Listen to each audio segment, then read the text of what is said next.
selain investasi emas, atau saudara, teman, keluarga kalian punya emas, mungkin video ini penting buat kalian. Karena jujur, ini aset lagi aneh banget. Baru beberapa bulan yang lalu, emas itu ngalamin suatu kejadian yang cuma terjadi 40 tahun yang lalu.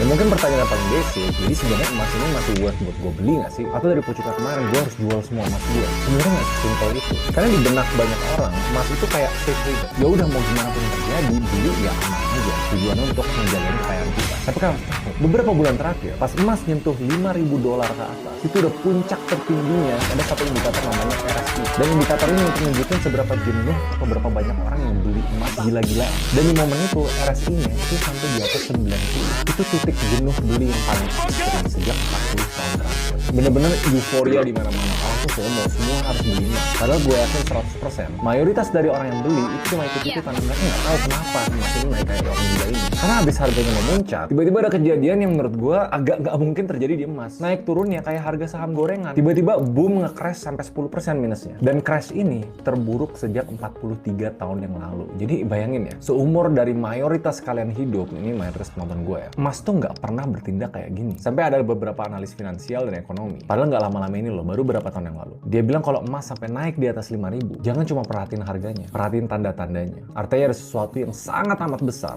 akan meledak secara ekonomi dan finansial. Karena dibanding krisis 2008 atau di 2020 gara-gara COVID, rasa ekstrim kenaikan harga emas tuh kayak belakangan ini. Jadi sebelum kalian bikin decision, mau jual atau mau beli, kalian mendingan pahamin dulu deh. Biar setidaknya sedikit ngerti, ini emas nih mau ke arah mana. Dan gue bikin simpelnya ada namanya teori 3 kaki meja emas.